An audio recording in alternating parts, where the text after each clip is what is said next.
Hey, it's Monday, and you know what that means. It's 4020 Not Live. I've got one of those lights like the influencers have. You can see it in my eyes. And the shed, which is why I couldn't go to St Helens today to speak to all the stars of the Women's Super League. But we've got a former star of the Women's Super League on the programme today. Not overexposed on TV just yet. It's Danika Priim. How are you, Danika? I feel a little bit overexposed at the minute. As you can. So does the cat. Yeah, I'm really good. I'm good. Tired after the weekend, I'm not going to lie, but very good indeed. Is that tired and emotional? Yeah, I was very emotional. And not just because of the girls, not because of Leeds, but what a wicked occasion. What a wicked venue. So I was surprised you wore a green coat, because there are people who think you're not really at these games. When you and Tanya did the Super League show a few weeks ago at Hull, there was someone online who thought that you weren't really there and you'd been CGI'd in. I think, bloody hell, how much budget do you think they've got? No, I drove all the way to Hull. Yeah, right. Do you know what? I've had a lot of random feedback about this coat. It was a bit bold. It was very green. I said to myself I said 3 weeks ago. Do you know what? I had plenty of offers for costumes, but off my own back, I chose this one.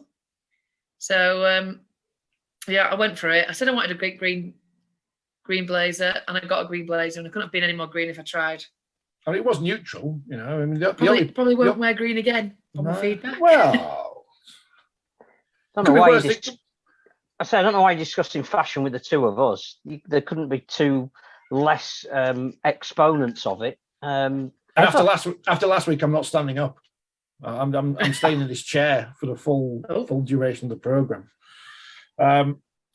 Should we start with the women's final? Since you're here and you were pitchside and you had a different view than we did, so we can talk about it in general terms. First of all, because people are saying they didn't like they don't like triple headers, don't like double headers, don't like anything. No one likes anything.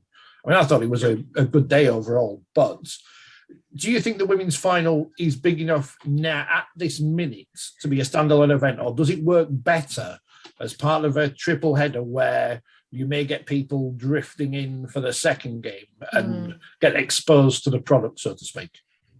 Double-edged, isn't it? Because you're looking at over 4,000 for the grand final, which is end of season kind of stuff, so maybe slightly bigger than maybe what the Challenge Cup at this time of year would have been.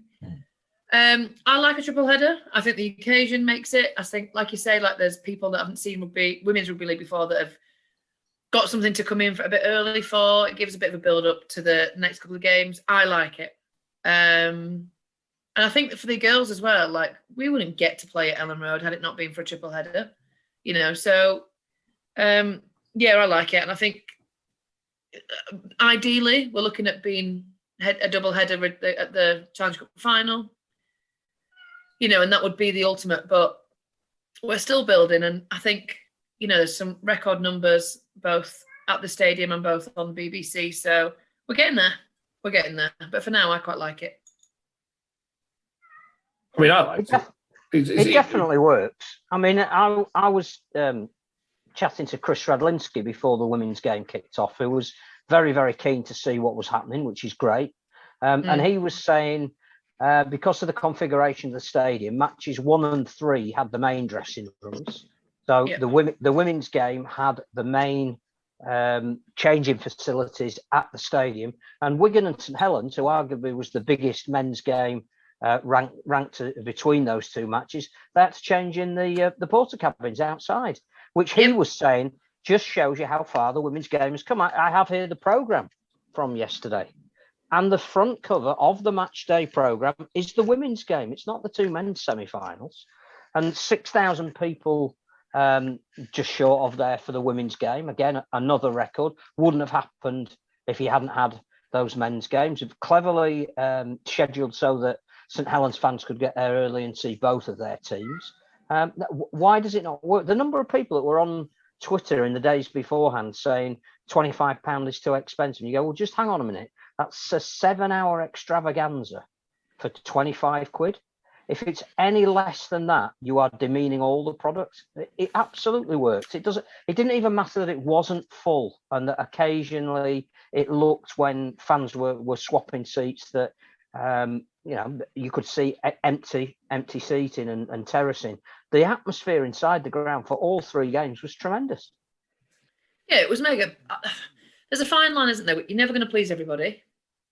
And for some of our girls whose families and friends just might never have seen rugby league before and just wanted to go and watch their game, maybe for me, it's difficult to say, but £25 is quite a lot for a women's game. If you're going to get the best of the best, then you're going to get all, then for 7 hours, it's an absolutely wicked price, isn't it? But then there's no way to manage the games, is there? Unless you have like a block where everyone goes, right, you've got to leave now or whatever. But there were some £12.50 tickets as well behind the sticks, and whether you wanted them or not, there were other prices, and that's my biggest worry at the minute. There's been a couple of games when I went to watch the girls play at Huddersfield Giants, and that was a double header.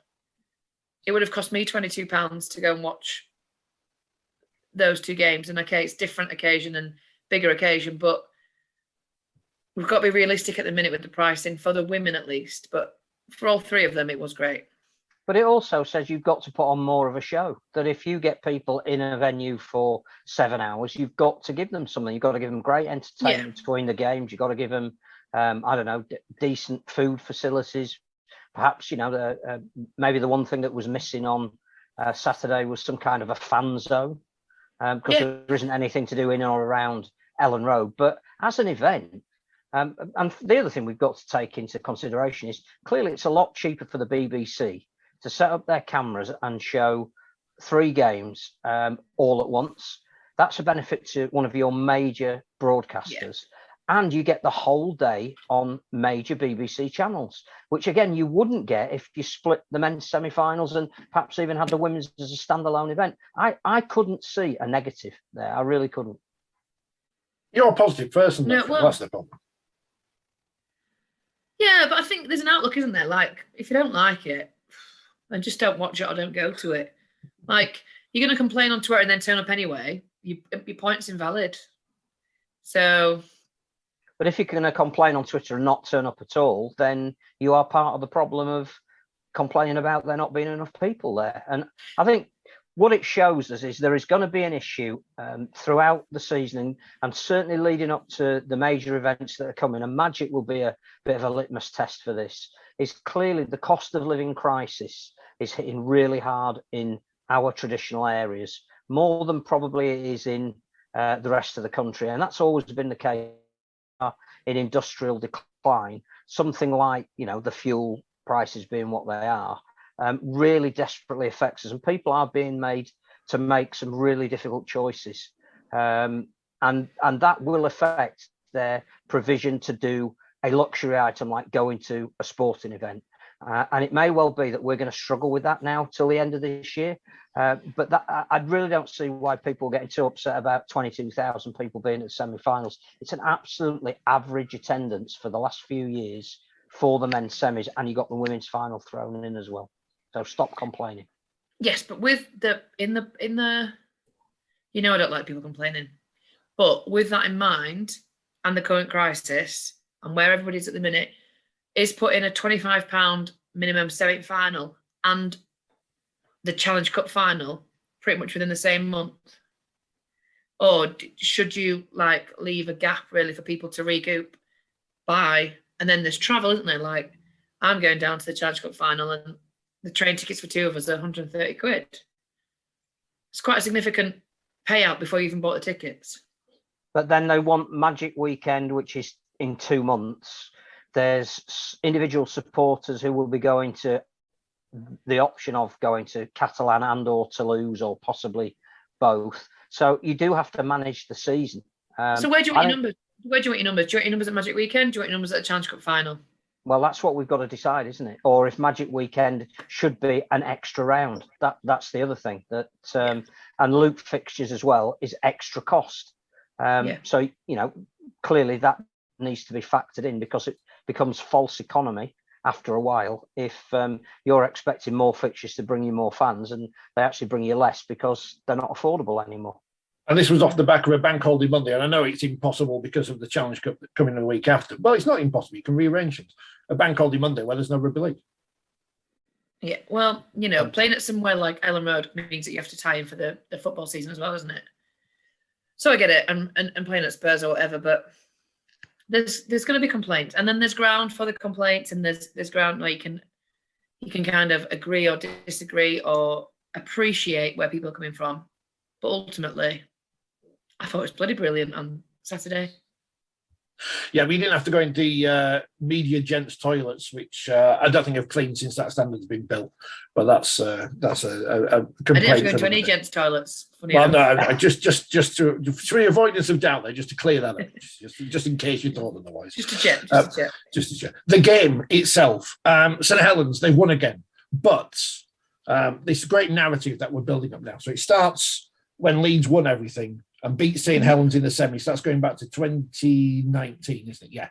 So then Leeds are here and Saints are here. Then COVID happens. And then it swaps over because Saints sign Amy Hardcastle. They beat Leeds in the semi-final. Sorry to remind you of that.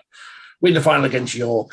Win the grand final. But now it's like the gap's got a bit smaller because Leeds nearly won on Saturday. And that can only be a good thing, A, for Leeds, B, for St Helens, because it gives them more competition, and C, for everyone, because it means we're going to have some close games coming up later in the season between the pair. And I don't mean to say there's only two teams in the competition before all the players from York come and like me tweets again. No, to be fair, in that semi-final that Leeds against York were unlucky not to win that. And Leeds were very lucky to take the win at the very end. There's a few things. Leeds didn't turn up for the first, started slow at least anyway. And I think York were the slightly better team on the semi-finals. So if that is the case, then it means to me that there are top three teams at the top. And I won't write York off at all. The game itself, I think that's the best bit of rugby I've seen Leeds play in a couple of seasons, that first half. I thought the way that they moved, I thought the way they defended was typically 2018, 2019 Leeds Rhinos. And whether that's because of the structure of how the Challenge Cups run and having lots of games, whether that's because they had a tougher semi-final than St Helens did or not, and had a little bit of a fear put into them about how tight and how tough it could be. Or whether it's that Saints are, you can crack Saints and they just haven't been cracked properly yet. And we've kind of done it, I think.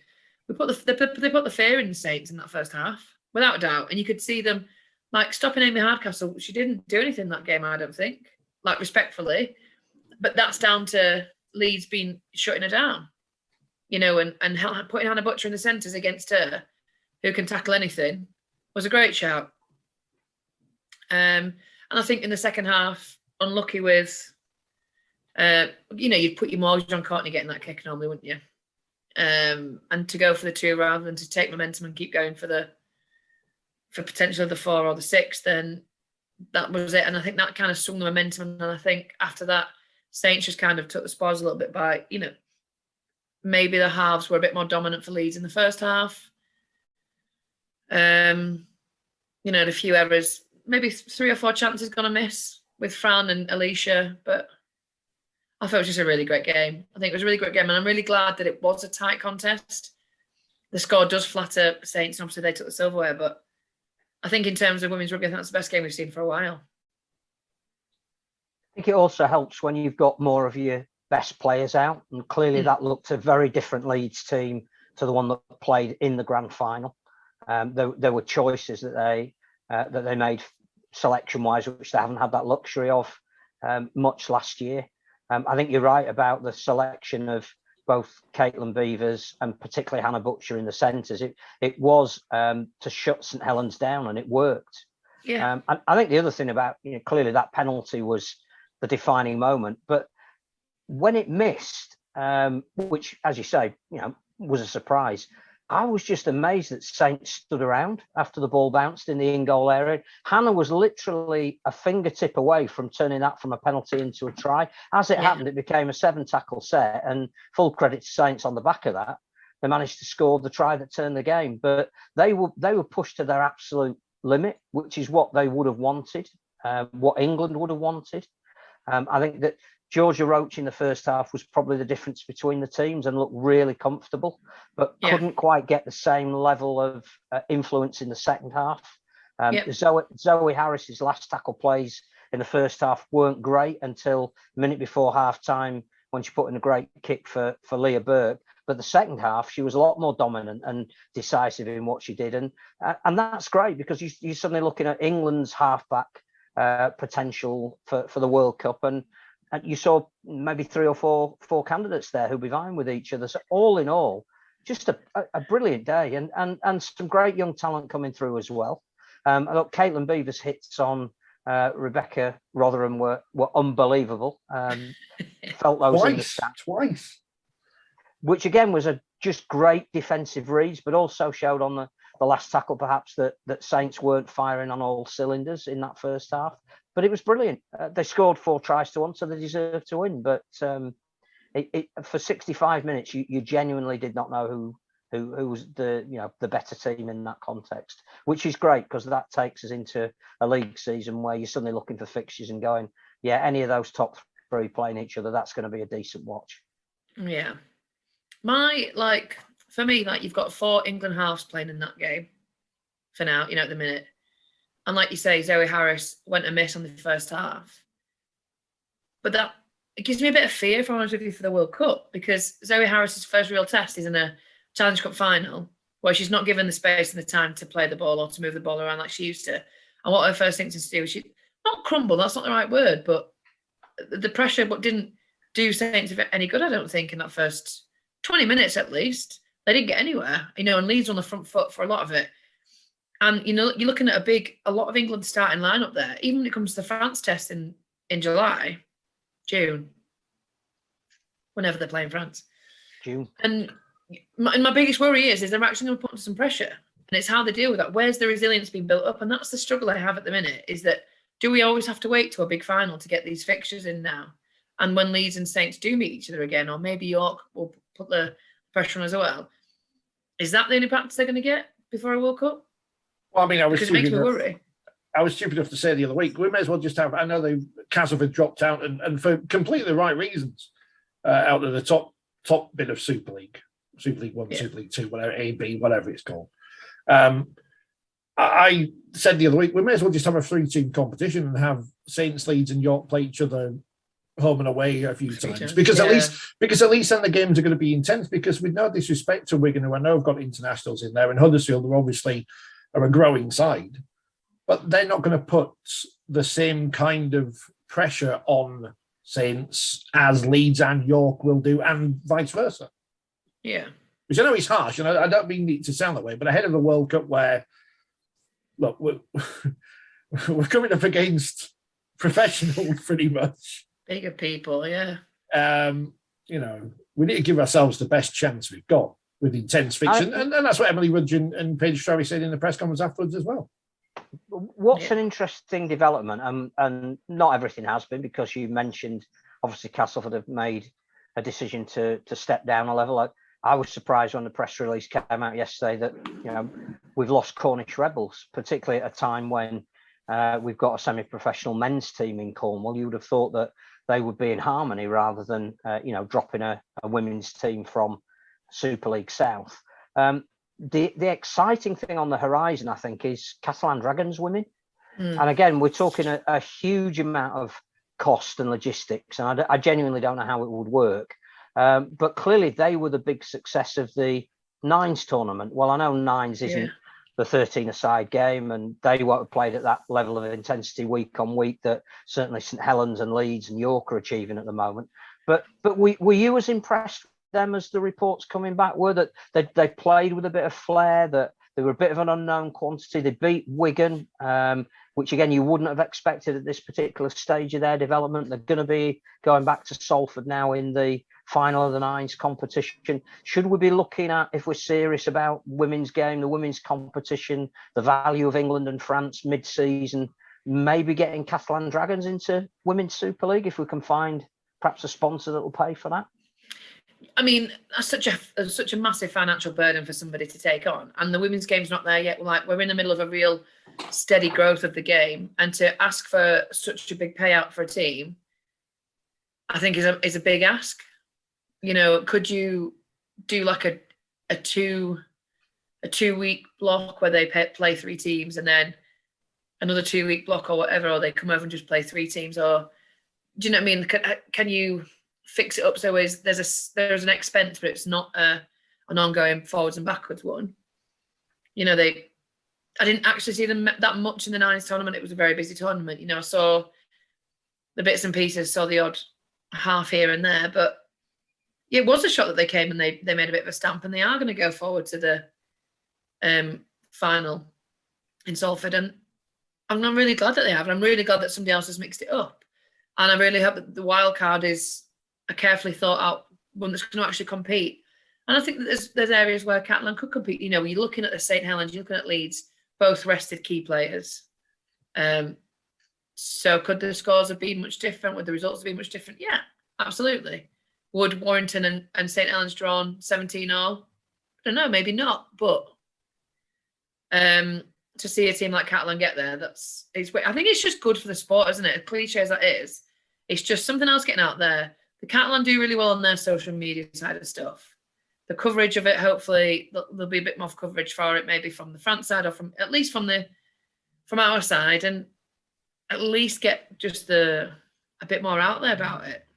I mean, the Dragons and Toulouse men have been playing quite a few fixtures over here on a Saturday, and they are chartering a plane, and you know, you would hope there would be space on that plane to bring a women's team. And again, you then have to dovetail women's fixtures with men fixtures, but we're trying to do that with some of the double headers, a couple of which are being filmed by Sky anyway on a Thursday night. I just thought when the reports started coming back of the nines, and clearly you were there, and it was more than just some teams playing rugby, and lots of young girls there now being introduced to their role models and inspiration sessions and all that kind of thing, which arguably are as important as the games that are being played on the pitch. But suddenly, you know, we've got a team in France that could be, you know, another injection of interest that might do the whole competition some good.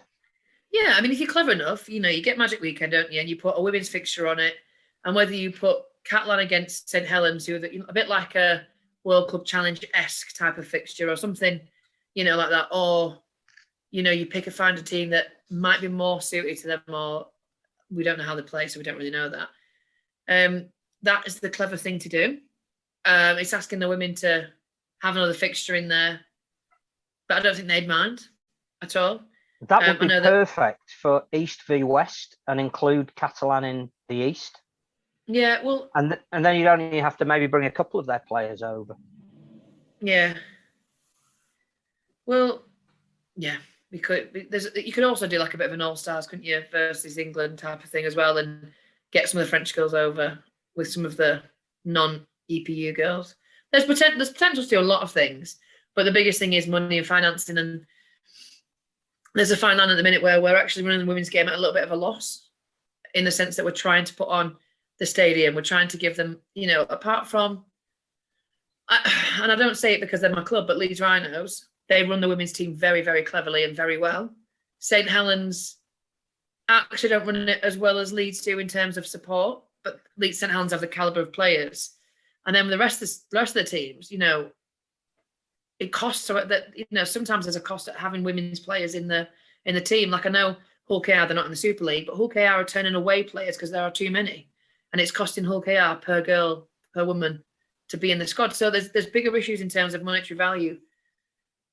So having a big cost like having a one-off game is risky, I think, if it's not going to be a benefit, A, to the girls playing over here, and B, to the sport. So I don't know. It gets a bit political, which I'm probably out of. But well, that goes back to. Oh, sorry, Phil. That goes back to having the final as a standalone event, doesn't it? And having it onto the triple header is a financial decision that's a wise one.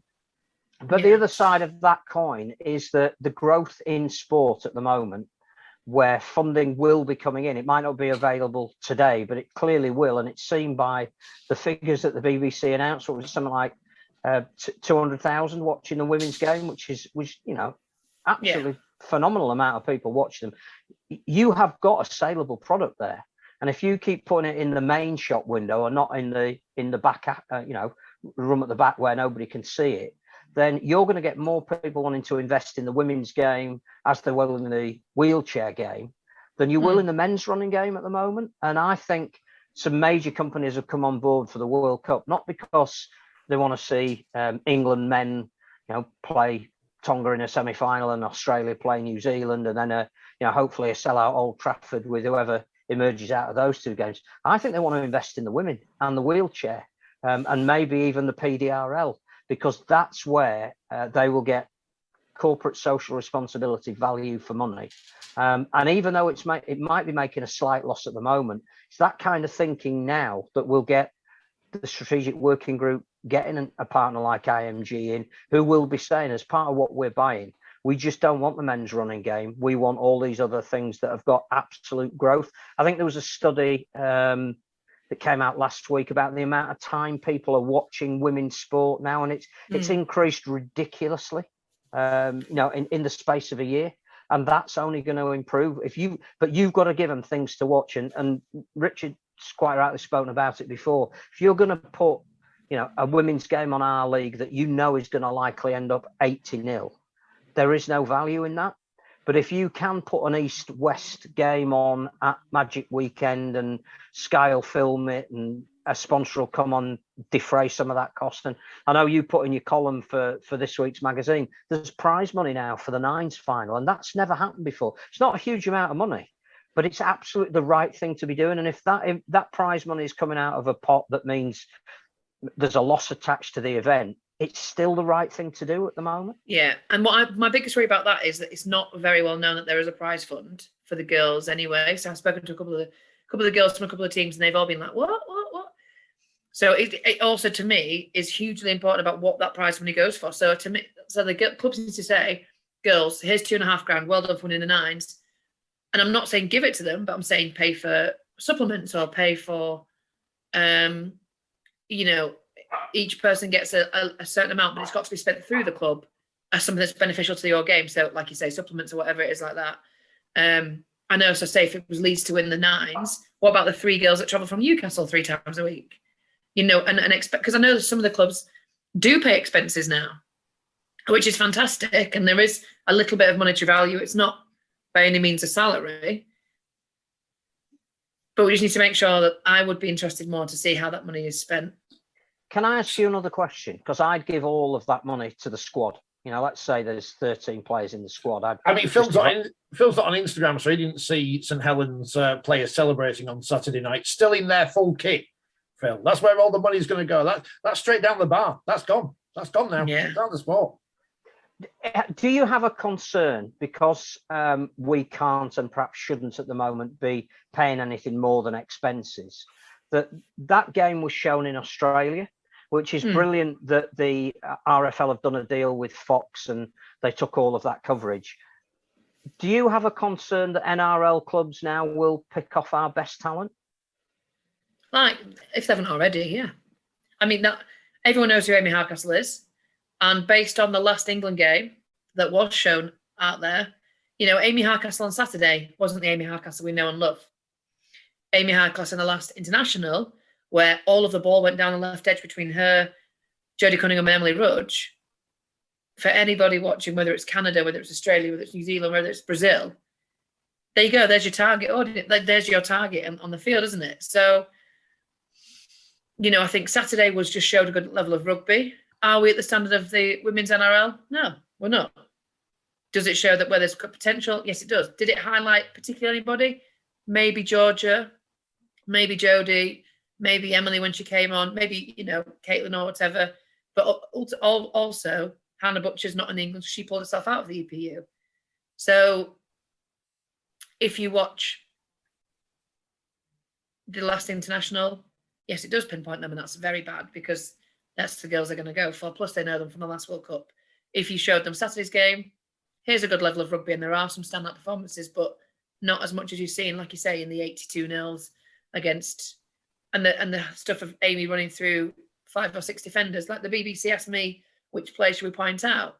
And I didn't want to pick Amy out, not because I don't think she's phenomenal and she's a great player, but I think actually the coverage we've got of Amy at the minute isn't the true reflection of how Amy Hardcastle plays.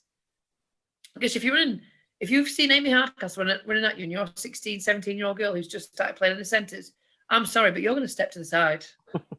If you've got step to the side. Yeah, or if you've got no fear, you're going to try your best to go for it. But the likelihood is the size of a 16, 17-year-old these days versus Amy Hardcastle, who is such a phenomenal athlete, you're going to get sat down. Hannah Butcher got sat down by Amy at one point. There's a fantastic picture of her rolling backwards. So I didn't want to show that cover. Not that I didn't want to show it, but However, she is a household name now, so it's easy to make her look good and to show that. So there's a fine line, isn't there, between all of what the NRL see and what they don't see. But I'm pretty sure that they'll know anyway now. Well, that suggests to me that you're smart enough to realise what the sport needs to do to sell itself, because if you do put clips out like that, there are, because we know there are negative people out there who want to look for the negatives in everything. If you put those clips out there, people are going to point out, as you say, that the defence is weak or whatever. And again, that's no disrespect to the players involved, because there is a class gulf in some of these teams. Oh, it's obvious because some of the scores we've seen already this season and saw at the end of last season. I go back, the Wakefield-Alton game, you were there, you commentated on it. It wasn't a great game. I'm not going to say it was a great game. It wasn't very good at all, but it was close. So there was some drama to it. There's more value in showing that than his Saints winning 60-0 again, because I don't know what that good does for anyone. And it also makes it really difficult for the coverage, though, doesn't it? Because there's only so many times you can say, Amy Harcross is in again. Harry Roberts is in again. Jodie Cunningham's in again. And it's tough, isn't it? Because in the Challenge Cup run, I think the RFL have done a really good job of showing all teams as much as they can, like spreading the wealth of the coverage. Because it's all well and good watching Saints every week or watching Leeds every week, and whoever they're playing and beating 40-0 or whatever. So playing Alton and Wakefield over the Saints Warrington at the Leeds Warrington maybe wasn't the best idea. But when are Alton going to be on the Our League again? When are Alton going to be in a quarterfinal of the Challenge Cup again? So there's, I don't know, I'm a bit like unicorn and fairy dust, aren't I? I like the fact that everyone's getting a little go. My biggest issue would be for the girls for the England squad, but I'm not in the England squad anymore. So actually what I'm doing is I'm just liking the fact that the women's profile is grown enough for the Alton girls to get live on TV. I mean, the question is as well, let's be honest, they shouldn't be in the quarterfinals. They shouldn't have beaten 2 Super League teams to get to the quarterfinals. And the question is, 2019, should Halifax have been in the semi-final of the Challenge Cup? Well, no, that is true. No, that's the beauty of the Challenge Cup. That's the beauty of the Challenge Cup. You don't get it in the league. You don't get it in the grand final. You only get that in the Challenge Cup because that's the way the Challenge Cup works. So I'm glad that we've had a curveball team make it to the quarterfinals. Whether I agree with the setup of the pool system, I'm not sure. I'm not sure how I feel about it, if I'm honest. But I love it because Alton got to a quarterfinal. So we all watched the game with different media duties. Who would have been your choice for player of the match? Because the voting was released. Zoe was almost beside herself with joy at being awarded it, and had a fantastic game when she was out there. But who would you have chosen? Well, you tend to go for the winning side, don't you? Or you should go towards the winning side. And for that, I think that Emily Rudge made a massive difference when she came on. And I think she's quite an understated player in the sense that she does graft or work really well all the time. So when she has an outstanding performance, which I think is most games, she's so consistent with the performance that it's never, that amazing to the she's James Roby. The untrained eye. But then again, for Leeds, I think Hannah Butcher had an absolute stormer. I think defensively and in attack. And again, she's a bit more of an Emily Rudge in the sense that she's so consistent in her performances that every performance is a great performance. So she's never a standout player. Like Jay Field keeps on getting man of the match, doesn't he? Because he makes 3 or 4 runs. But actually, he got man of the match against Wigan and when Wigan and Salford played. But if you look through the game, he was trying to pass the ball too much and probably made 5 or 6 errors, significant errors that stopped Wigan scoring. So, yeah, Hannah and Emily for me. I think Caitlin was really good as well. She was out of position. I think Caitlin was great in centre, but I still think she's a better fullback. I just wanted to put in a word for Chantel Crowell, because, again, in a big game to play 80 minutes in a position like that and have an influence for most of those 80 minutes. And I think she was the player, along with Vicky, that got them back on the front foot when it looked like it was moving away from them. I just thought her performance was absolutely outstanding. Yes. Okay. So I do think Shani's great, and I've shared a room with her in England. I think she's absolutely wicked, and she's another consistent player. Building towards the World Cup, are you going to play a prop for 80 minutes? You shouldn't be doing. So what is she not? Why is she not exhausting herself for 20-minute blocks and absolutely busting her gut to drain the tank, empty it completely? So can she run a little bit harder and a little bit faster? Can she do a little bit of a better tackle, take 10, 15 minutes off the pitch and come back on and do another big 20-minute stint? Because that's a prop, what you should be doing. You shouldn't be doing 80 minutes. Although I do love Shani and I think she's great and she was fantastic technically. And I'm saying that the England coaches are both Saints coaches. So is that what you want from Shani to do? Shani ain't going to last 80 minutes against New Zealand and Australia. So when Shona Hoyle comes into the Saints team, does that mean she'll be able to have a bit more rest then? That she won't play the full 80 minutes, so to speak. I wish I didn't have to say that phrase. But before Shona, It's still did it for not playing 80 minutes. And that's what I worry about. No, it's going to make me go really controversial now. Well, this is yeah, but at least you have an opinion because I've said this before. I think I've said it on before now. The problem with a lot of coverage of women's sport, not necessarily rugby league, but others, is it's relentlessly positive to the extent where there's no critical thought. To an extent, everything's brilliant, and at least you're willing to say, "Well, I do this and I do that," and it's the willingness that you might be wrong, but at least you've got an opinion, and sometimes you're right most of the time. He says. My opinion is neither here nor there. I don't want to say I'm right or I wouldn't say I'm wrong. It's my opinion, isn't it? Like what I think is going to upset people, as you've obviously found out in the past. I mean, I'm hoping I've not upset you by saying I think the Saints and Leeds will play in the grand final. That's just opinion. If you all got to the grand final, I wouldn't be there booing them or anything. It's just an opinion. No. But, No, well. It's an interesting move, though, isn't it? Because the big fanfare, Huddersfield signed Shona Hoyle. It's all England internationals going from Castleford to Huddersfield. That's interesting. Blah, blah, blah. And now look, plays one game on Helens. Shona can do what Shona thinks is best for her for the World Cup. Of course. And that's ultimately all that matters. So I can, as long as Shona's done the right thing for her to get a shirt in the World Cup, because she deserves to be in it. I really don't like the fact that she's not a starting prop sometimes for England. And this impact off the bench rubbish. Do you know, as a prop, all you ever hear, you good impact off the bench. Shut up. If I'm a good enough prop, you're going to start me. And I think Shona's one of the best props. She's not a prop by trade. She's a second row centre. And she's moved up to prop since Craig's come at the helm for England. And she's worked hard to become a prop and she's doing really well at it. And she's a force to be reckoned with. So as long as Shona has done what's right for Shona, for the World Cup, then fair dues. However, she moved to Huddersfield to be closer to home. And there's really controversial word on the street that she's been pulled in order to be in the England squad. How true that is, I don't know. But said it now. If you want all of your England players in one squad because you want to win everything domestically, then well done. But what actually was Shani going up against on Saturday? Danny Anderson, hard runner, a little bit, I think in attack she needs to work on her getting back and turning around a little bit quicker. She can target her at the ruck at a defender. But again, Danny's not going to be put under that pressure unless somebody, scrutinises that. I think that Amy Staveley should be up in the squad, but has never really had a proper look in. I think she's a really good player.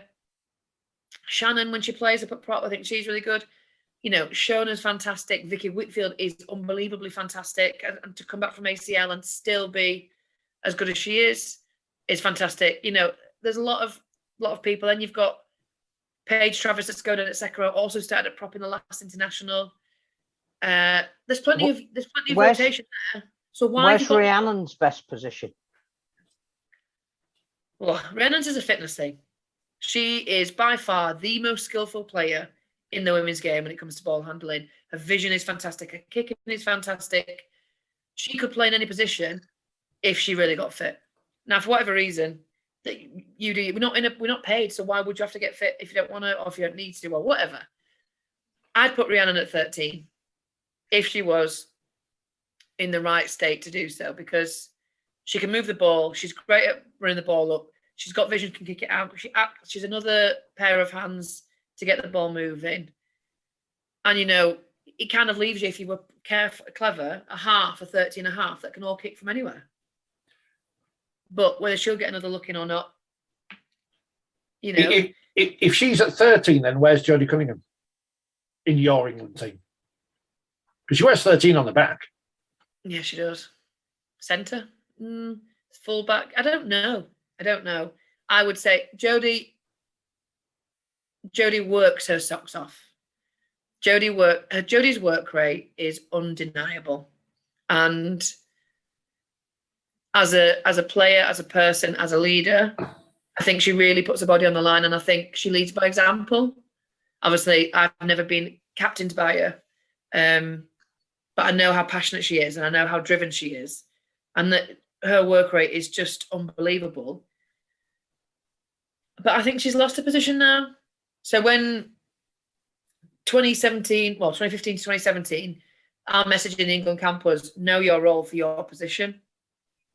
So at a prop, I stopped trying to run around too much. I stopped trying to move the ball around, and similarly, when Sarah Dunn got put at centre, she had to know her role at centre and nothing else. And Jess Cortman was centre second row and Shona was second row and Jodie was a fullback. And it was between Jodie and Tara Jane Stanley. And Jodie often was the first choice fullback because coming out of yardage, she's great under a high ball. She's great. You back her at last man defence. But now she's lost that, I think, focus. As far as I don't know where they've got her envisioned. And if it is at 13, great, because I don't think Rihanna's going to get in the squad before the World Cup. No, I mean, it's a completely pointless... yeah. But my worry is to Jodie is that she is become a utility player. And how can you be very good at your role if you're a utility player? I think Rhiannon's a ball handling prop in the making of limited minutes, but great Lee destruction. Crooks. Yeah. Well, Jeff Gratian, somebody who can break a game open with some amazing skill in the middle of the field, but maybe, as you say, in 15-minute bursts. And I think that's the kind of skill you're going to have if you're even going to upset Australia or New Zealand, because they won't expect it. They will be so fit and so structured. If you've got somebody that can come into the line and release the ball, and you've got a support player, and you don't know whether they're going to kick or pass or run themselves, I would be having Rhiannon in that squad and saying, you don't need to be fit to play 80 minutes. You need to be able to do something that other players can't do. Well, that's it, isn't it? If I'm honest with you now, there's not a chance. Rhiannon could get as fit as she possibly wanted. She could lose 10, 20 kgs. Craig Richards is not going to have a squad. Face doesn't fit. You've heard it here first. And that's a sad. It breaks me because I genuinely like all the girls that play rugby league. There's nobody I dislike. I'm not saying I'm best friends with everybody, but I don't want to badmouth anybody because it's not about the players. It's about what are the management doing in terms of, don't get me wrong, Zoe Harris has had to really step up because Faye's been missing. But Faye could potentially be back in the next 4 weeks. Does that mean that they're then going to push Zoe Harris back out to the bench and put Faye at starting half for Saints? And then why is Zoe in the England setup if she's not even the starting half for Saints? Wait, this is like I think Zoe's great. And I'm really happy for her to get up that. But there's a few decisions. You've got that little half at Alton, who maybe isn't England World Cup standard yet, but she needs whipping up before she goes to rugby union. Yeah, so and I think we should be looking at 2025 now as well, because that's going to be massive. Yeah, this is a bit of an anomaly, isn't it? Because of the pushback, and you're looking at a lot of girls now that might retire after the World Cup and have babies or do whatever they want to do, because it's a big pressure to put. And yes, getting a participation fee for the World Cup this year, fantastic. Congratulations for doing it. Fantastic step. But it's not a salary. It's not a salary. It's a participation fee. And there's bigger and better things for the girls at the minute to be doing. Maybe if I was 5 years younger, I'd still be pushing on and trying to play. But actually now, in terms of my work-life balance, I don't have the time to train to be that elite player. You know, and a lot of the girls, it's a strain and it's a stress. And now for the people like Amy and Shona, who are travelling across the Pennines just to get to training 2-3 times a week, that's a massive added pressure. You're also glad you're earning more money stood on the sidelines just watching rather than having to put your body through it. It helps. It helps. Now, don't get me wrong, I was absolutely gutted not to be a part of Saturday. Of course. And that's the first time I think in my retirement that I've actually been not teary, but definitely there was a moment in the morning I was a bit like, you know, and being out doing the pre-match build-up on the BBC and seeing the girls warming up behind me, or doing the rehearsal and seeing them all chit-chatting, and I miss that. I really miss that. It's not so much they're playing, it's the build-up of a big game, isn't it, that you miss? So, yeah, I got paid to be there, and I got to be a part of the whole thing, and hopefully that'll continue into the World Cup, and I'll still be a part of it all, but doesn't really replace the being with the girls and being with that team.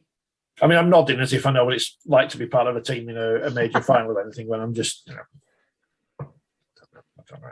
But Saints won. I mean, we started talking about this about 3 hours ago. Saints won the final, and they were good enough on the day. I think Lois is a tactical genius for the plan to stop Amy Hardcastle in the first half. Yeah. I don't think she got enough credit for that. And but that's coach's way. They only get criticism when things go wrong rather than credit when things go right. But I'm excited for the future fixtures, and not necessarily the one on Sky coming up as part of the double header between Saints and Leeds, but more the potential of a grand final, because those are the games that you really are going to remember in the future. But and a new trophy as well to play for, which a slimmed down version of the men's, which is arguably the ugliest trophy in the game, but it's great that it at least shows that there is some connection between those two grand finals. Yeah, and so it should be. There needs to be that link, you know. I've said it all along about going into the elite status and going in the same pathway as the men. Okay, we're monetary wise, we're not, but we want to be as equal as the men in the sense of rules, in, you know, and the way it functions, the way it works, the trophies, the finals, the spectacle. And yes, it's not going to be Old Trafford spectacle, but there's still a stadium. Now, am I having the final at Leeds or Saints Stadium? Is that the right thing to do? Maybe not. Maybe not. I'm just glad it's not Warrington, because everything seems to be at Warrington these days. I know, but then that's. But it would be neutral, yeah. Warrington's a nice venue. It's easy to get to. You can fill it quite well. It is a neutral venue. The girls like it. The facilities underneath are very good. I've had some nice results at Warrington. Do you know what I mean? Like, I think it's a lot of added pressure on. So when Leeds was the grand final last year, excuse me, there was added pressure on us to get to it. You know, and when the grand final was at Saints the year before, Saints were absolutely devastated that they weren't in the grand final at their stadium. And whether it's just because the venue's good or because it's easy for Sky or whatever, I'd like to see somewhere else. I'd like to see a bit more neutral. Or somewhere in between, I don't know. I'd have it at York. I think it's the absolute perfect venue. Kelsey was saying it's a really freezing cold stadium, you know. I don't have nothing to do with it, but come September, it'll be chilly. I just think 8,000 capacity, state of the art, great hospitality there, a slight incentive for York to break that duopoly. And if they got there, fine, they'd be on home soil. Bespoke stadium for the modern day. I think it ticks every box for me, and it rewards. It's not the easiest to get to, though, is it? There are worse. Yeah, I think, and lots of things on the site there that I think, you know, would encourage people to go, because again, you know, Warrington's ground is not that far from the town centre. There's a nice supermarket across the way if you want to go and buy a meal deal. But the facility at York, you know, with everything on site, the big, you know, shopping areas, and if you wanted to go swimming or whatever, you know, you've got everything there. It's a family day out if you want to make it. No, I can't tell you. No, it should be a bloody Old Trafford as a double header, but well, there's time for that. Yes, and also not RFL, not on a Sunday. We are women that have professions on the Monday morning, do not put a grand final, because I'll tell you something, October the 11th was a very difficult day for me. And it's not like I could miss it, because my head teacher and my assistant head teacher, my line manager, were both at the final. So as a word of just a peace offering, put the final whichever stadium you want them. Just make it on a day that's not a Sunday. Thank you. Peace out. Because me and my friend who came to watch from school, it makes me cry that day. Because you're getting old, you see, that's the problem. It's because I drank far too many Jaeger bombs. Exactly, that's the problem. I should apologise for calling Amy Hardcastle an alien. I didn't mean to. But when I asked Lois about the tactics in the first half to stop her, and she said, you know, we're trying to humanise St Helens because the players obviously thought they were robots or something. Instead of calling Amy Hardcastle a robot, which I probably could have got away, call her an alien. I don't know. No, she is an unknown quantity, though, isn't she? She runs like a prop at the speed of a winger. You can't teach that. No. And as much as I tried to get hashtag Mini Danika starting for the play of the match, it's not working either. So apologies to Zoe Hornby for that. I didn't get to speak. Yeah, apologies to Zoe for being called Mini Me. She's much better. Apologies for that. And is there anything else I need to apologise for the weekend? No, I don't think so. I think I behaved fairly well. Did you see much of the other two games on Saturday? I know you were obviously busy for the first on the telly. Did you get to see much of the other two semi-finals? Or the two semi-finals? Yeah, quite a bit of both, yeah. Quite a bit of both. You know, obviously, the Leeds Saints, then followed by the Wigan St Helens was, you know, you built it up and, you know, again, second halves took it, you know, were the deciding factor, weren't they? The Hull KO Huddersfield game, maybe not so exciting. But I think that was always it was always going to be the third fiddle of the piece. That's not even a phrase. I don't even know where I've got that from. But there was always going to be a game that's going to have, I think, for me, the least interest. Even though it was probably going to always, well, I thought on paper it should have been a closer game than it was. Yeah. But credit to Huddersfield for absolutely smashing Hull KR off the park in that one.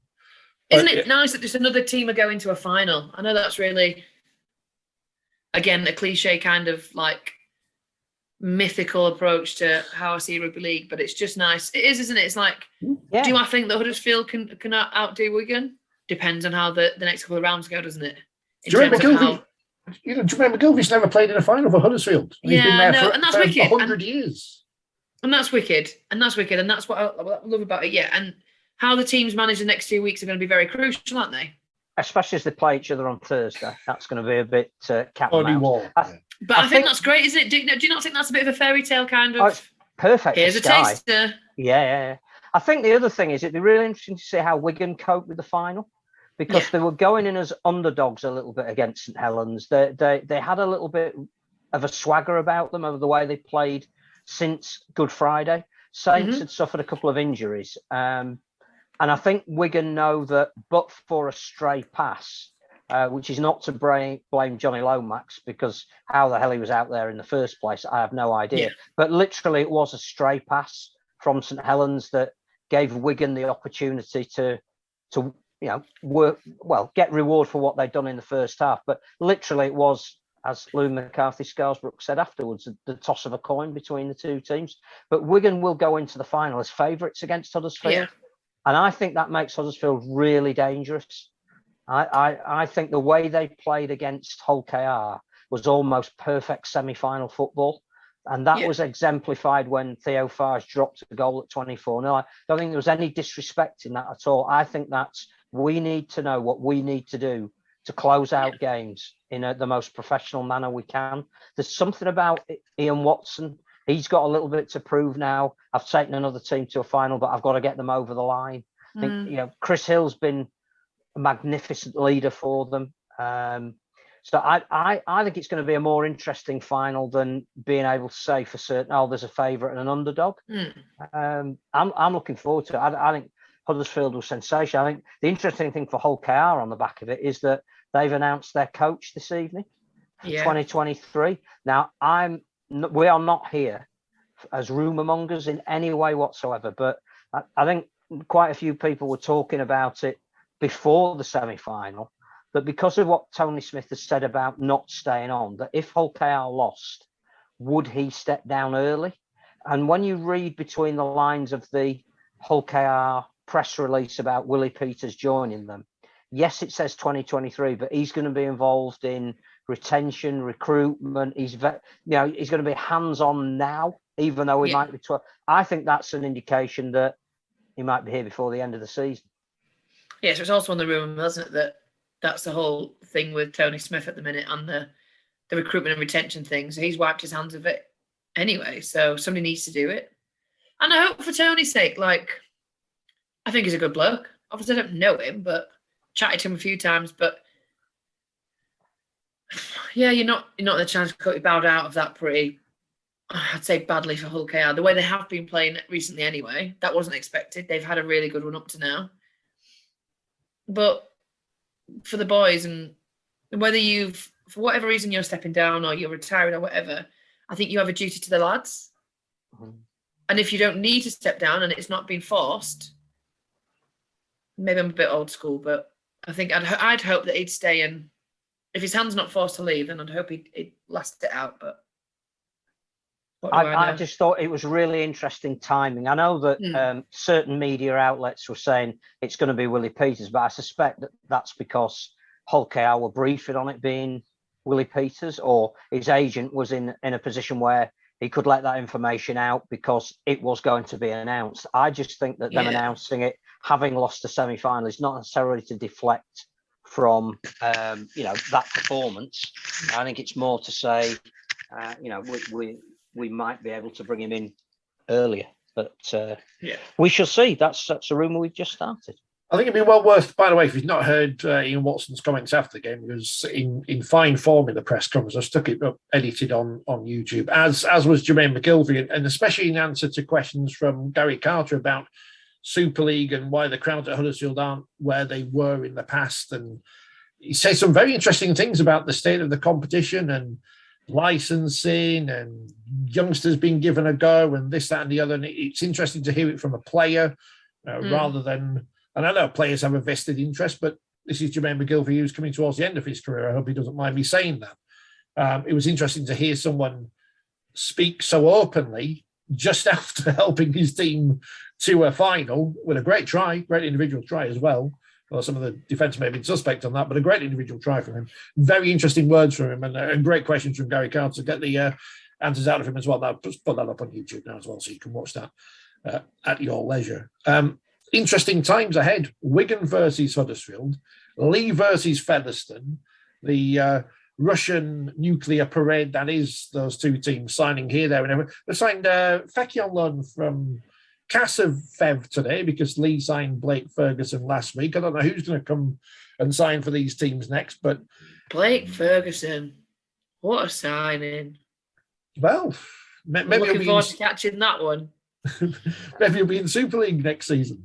This is one hell of a game of poker those two teams are playing at the moment, and you can't blame either of them, because the thing is, one of them's going to get promoted, and the team that they're building now is partly to not go through what Toulouse have been through and what other promoted teams have been through. Leigh themselves, when they accepted a position in Super League, you've almost got to be recruiting a Super League standard or lower part of the Super League standard team in the Championship, because you go up very late and you've got to be prepared. So well, that just not that make it exciting, because for Leigh to sign Blake Ferguson, what was the sales pitch? What is the unique selling point? When we get promoted, we're going to double your salary, or when you get promoted, this is what's going to. Do you know, like, what have they sold to Blake Ferguson to make him sign for Leigh? Because I think that's more interesting, the backstory of it, rather than, very clever, well done. Whatever you've done, Leigh, fantastic, and you're preparing yourself to actually go and compete in a Super League. I think they've sold him the idea that he was slightly soiled goods, and that there probably wasn't another competition that was going to pick him up at least for the next 6 months. Needs to rehabilitate. So come over here. You certainly won't be out of pocket, and you've got the opportunity of earning some serious money as and when we get back to Super League, and we've got more salary cap to play with. But I'm not sure anybody else would have been looking to employ him at the moment. So well done to them for seizing on that opportunity. But as you say, the other thing I'm just not sure about at the moment, and I think it's a debate that more people are starting to have, is that clearly you want the best players you can get in your elite competition. Your broadcaster certainly wants that. And what we're getting at the moment is a lot of players in the Championship that should be playing in Super League. And to me, that just feels a little bit wrong.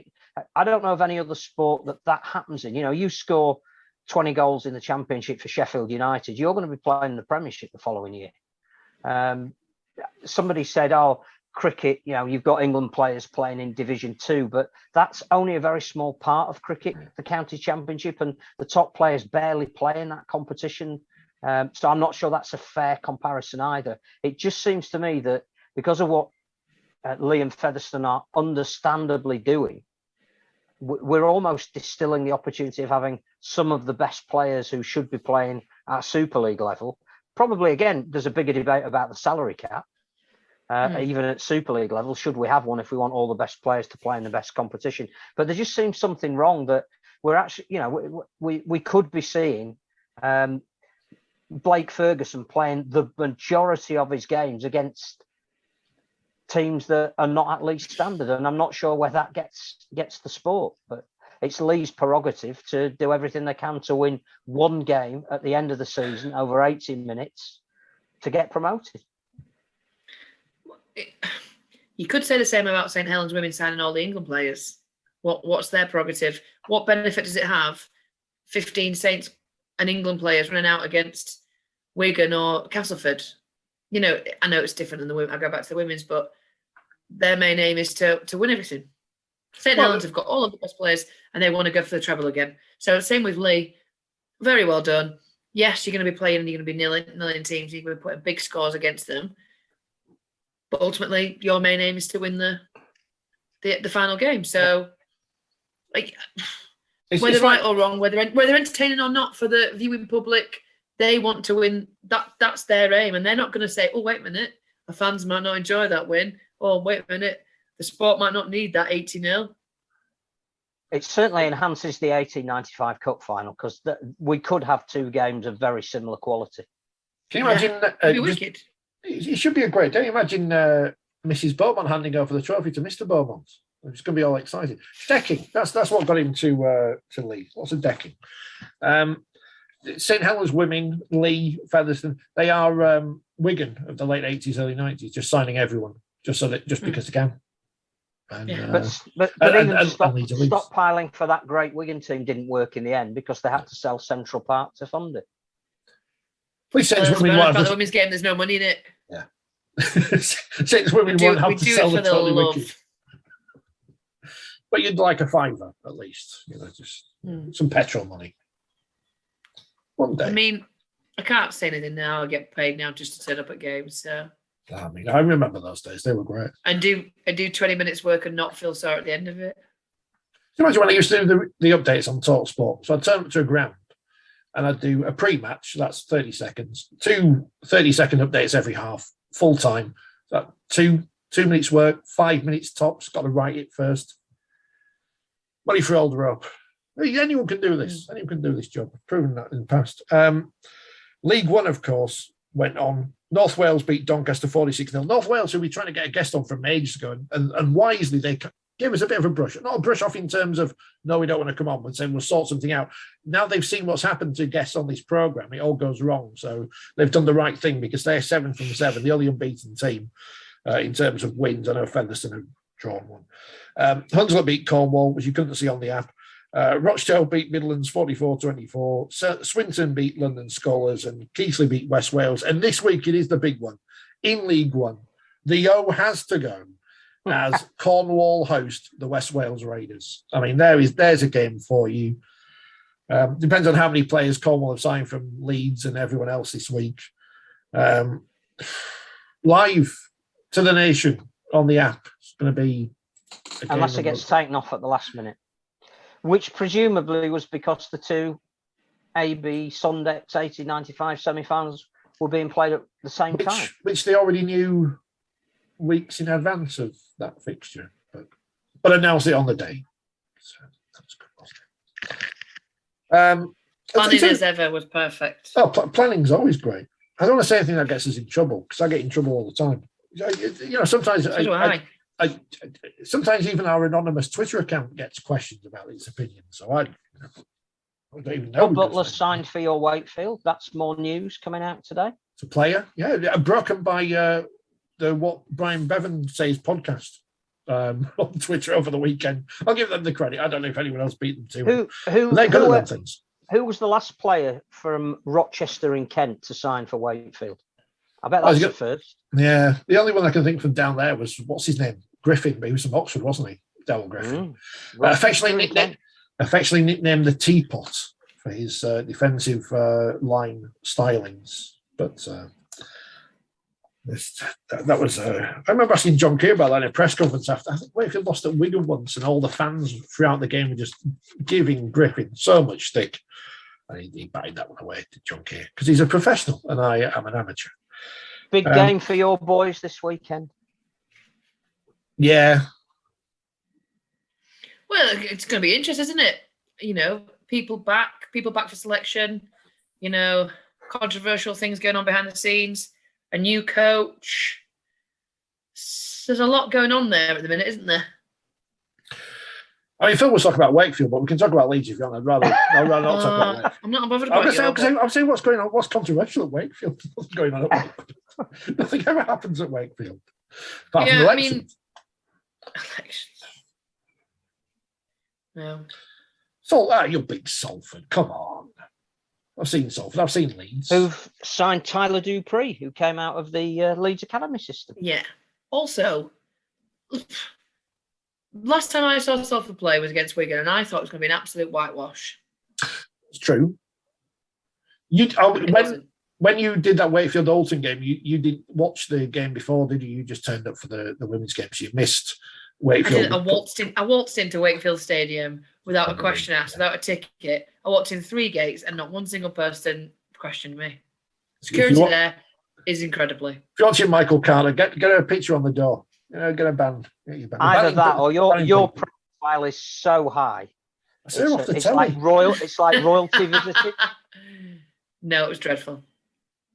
I mean, we are running out of time. Is there anything else we want to talk about in terms of the news? Or should we just question Danika's coats?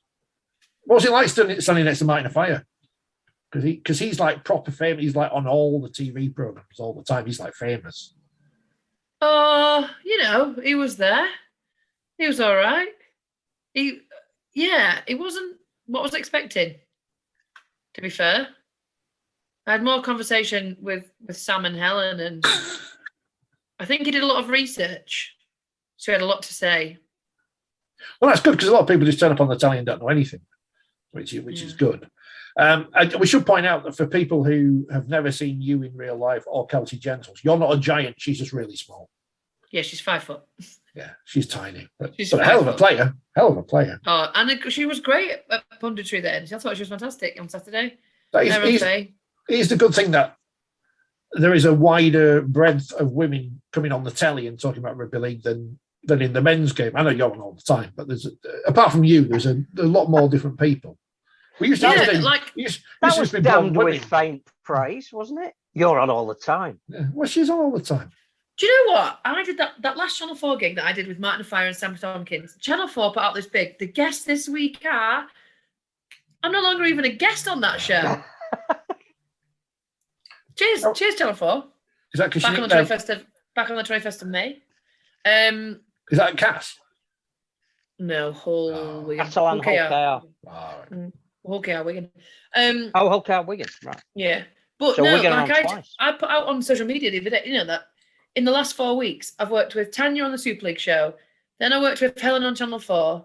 Then I was with Jenna Brooks at the Nines on a bit on Sky Sports. Then I've been back with Tanya and then the girls, and to have myself and Tanya, and then Faye and Kelsey, and then have Sharon at comms with Andrea Dobson and Kyle Amor. The only thing that was missing was switching out Robbie for somebody else, but Well, I mean, we all want a perfect world, but we can't have everything you'd like. No, but I think as far as as far as the women's games come in and getting more women involved, it was a pretty good effort, that. And I think Andy's fantastic at co-coms. She's so good at what she does, and I think Kyle's really made a name for himself in the women's game and commentating on it. I think he's wicked as well. And then hopefully, the BBC they're building to the World Cup, aren't they? So they're trying out, and I think the BBC would like for the women's games it to be a women's team, and then in some of the men's teams and the wheelchair teams to have elements of having women in there. So it's not trial and error because it's a big game to try women out on. But of course. We're getting a little pocket now of, which is quite worrying for me because I'm quite I've been enjoying being one of the few women that get to do this. So I had a bit of a different role on Saturday for the BBC, and I was doing all the analysis and the Piero, and I had an open talk back in my ear, which that's a whole new level of voice. I've got a few voices in my head, but and now you can appreciate how hard it is for the likes of the professional. People think you just turn up and you present prop, and it's just But the likes of Tanya Arnold and Mark Chapman and Brian Carney and whoever, this, that, and the other, Helen Skelton, Alan Hills, they make it look easy because they are really good at it. Do you know what? Every single time I do something like this, I learn so much. And I'm super overwhelmed every time I do it. And I'm just like, firstly, I'm like, why me? But second, I'm like, this is a lot more difficult than people make out. And it's a lot more, it's like, the only thing I can refer to is like being on stage and you come in and you have this massive adrenaline burst, and all of a sudden, an hour later, you crash and burn. Do you have imposter syndrome? Massively, yeah. So badly. So badly. Phil doesn't. That's the craziest thing. I remember my first Channel 4 appearance, and Barry McDermott just texted me saying, and I was like, why is Barry McDermott texting me? And yeah, I'm really struggling with it at the minute because the last few weeks have been crazy. The next few weeks are crazy, and I've got one weekend off. I'm not at Leeds on Sunday, but that's my only weekend off in 8 weekends. Because of things I'm doing. Why? What the? Yeah. It's what I said to the people at Radio Yorkshire, and they always one of them quotes it back to me and says, enjoy it while you've got this opportunity, because you never know when it won't be there anymore. Which is why I'm grabbing on by just doing this. Or when you annoy somebody and you say something too controversial, you get kicked off. Well, I mean. And you've not got Phil Caplins to write all your replies for you. Well, it's not doing John Wilkin any harm at the moment. I know. We're running out of time. I'm sure there's something else I was going to say to you, but I can't remember what it was now. So it can't be, that important. But tell your people. Come on our program. We're always welcome for new guests. I know you, and we do appreciate you coming on because you're a famous celebrity now. We're just like a podcast, So. I always know where I began. Don't ever worry about that. And don't forget, at the end of this week, you'll be able to read both of these lovely people in the new issue of 4020 magazine, which I'm contractually this is 2 months in a row I've been on time. I know. I've got no idea what to write about next month. So it's only because my fat hand was forced on Saturday, but it's good, isn't it? It's good. So the magazine's out on this week. Yep.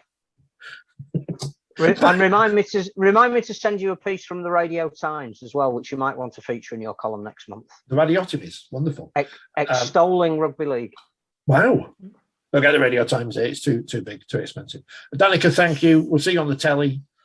I might go to Headingley in a couple. Are you still doing that thing at Headingley with Matt Horton, that fella? Oh, I am. I'll see you for that double header in a couple of weeks. Phil, thank you as ever.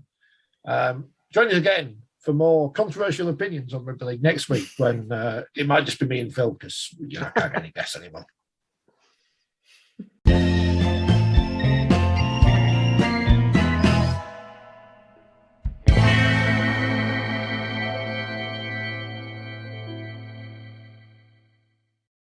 Rugby League on Radio Yorkshire with Mark Wilson. Talking sensible one. Mark Wilson agreeing. 19 minutes. Must be something in the tea at the Bulls. I'll clip that bit out. Rugby League on Radio Yorkshire at RL on RY.